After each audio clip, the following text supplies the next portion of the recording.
somewhere safe, away from my books. So this is what I do when I have to study for biology. Good, welcome you guys back to my channel, Nene Blogs. So today I'm making a quick video on some classic recommendations. I haven't read that many books, but these are some classic recommendations, just really randomly, and just a few of them. Okay, so let's just get started. So the first book that I'm going to show you is Rebecca by Daphne du Maurier, and this book kind of started me on classics. I just started really getting into reading, and then this was lying around and I picked it up and I fell in love. I picked this book up blind. I didn't know what it was about. At the back it literally just says, "Last night I dreamt I went to Manderley again," and I was like, okay, I don't have a clue what this book is about, but let me pick it up. And when I picked it up, I fell in love with it. The first sentences just drew me in, and it was so good. This book follows a young woman who is shy and very clumsy and very relatable to me. Like, I feel like I relate to her so much.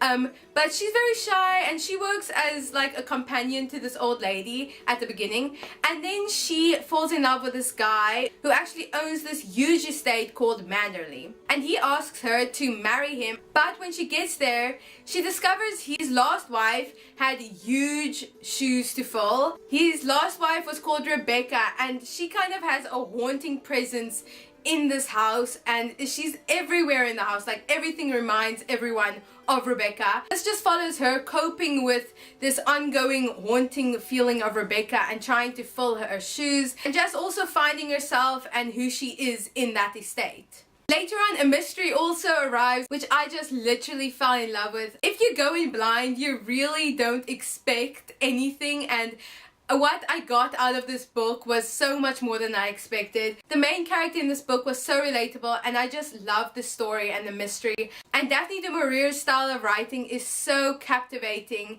I just love Daphne du Maurier as well. Her books that I read from her is very addictive.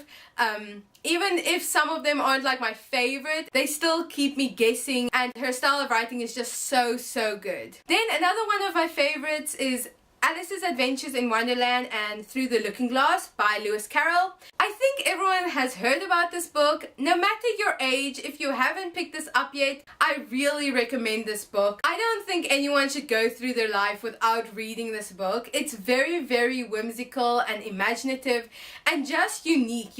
You can't get a book like this anywhere else. Lewis Carroll just made these really good characters in these books, and a world where you literally had no idea what was going on. It made no sense, but it was so addictive and you just loved it.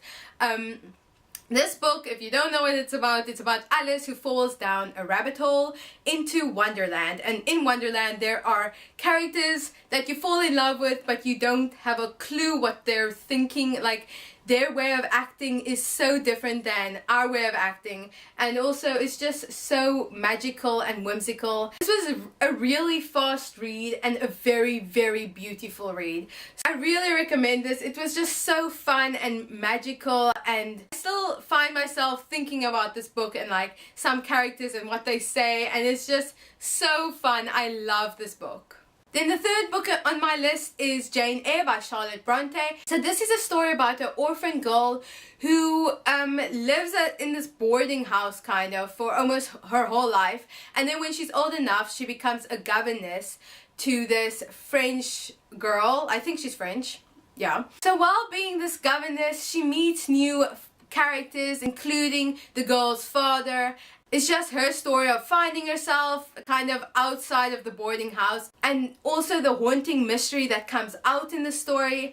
It's just so good, and the whole story is just really gripping. So I really recommend this. The characters you fall in love with. The characters are really well explained. Yeah, it's just such a good book. I really recommend it. Then the next book is To Kill a Mockingbird by Harper Lee. It follows Scout and her brother Jem on their adventures that they have during their childhood.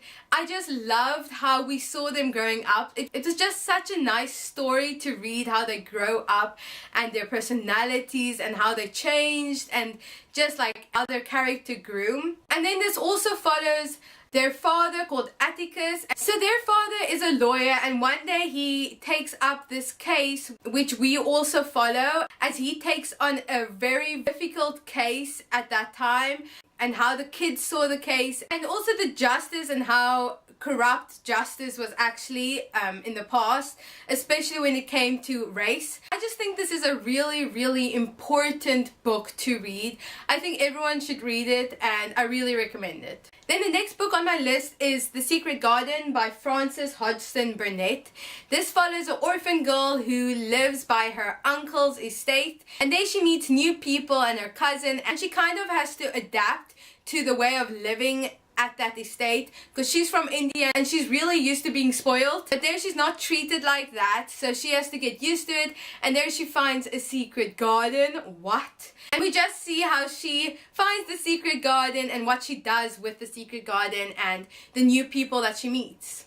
The last book on my list is The Great Gatsby by F. Scott Fitzgerald. So in this book, we kind of follow this one character who is new to this neighborhood, and his neighbor is someone called the Great Gatsby, and the Great Gatsby has parties every week that are really famous. So one day he goes there and he meets the Great Gatsby, and then he gets thrown into Great Gatsby's world and becomes friends with him, and you just see how the narrator becomes friends with Great Gatsby, and also the story behind Great Gatsby and what he actually wants in life. And it's just a really fast, good read. I enjoyed it a lot, and I just found it really interesting to figure out who Great Gatsby is, and how people go to great lengths to get what they want or what they think is good for them. So good, fast read, really recommend it. Okay, so I hope you guys enjoyed this video. If you did, please give it a like and comment down below your favorite classic book. And if you're new to my channel, please subscribe. I try making videos once a week. Okay, see you guys next time. Love!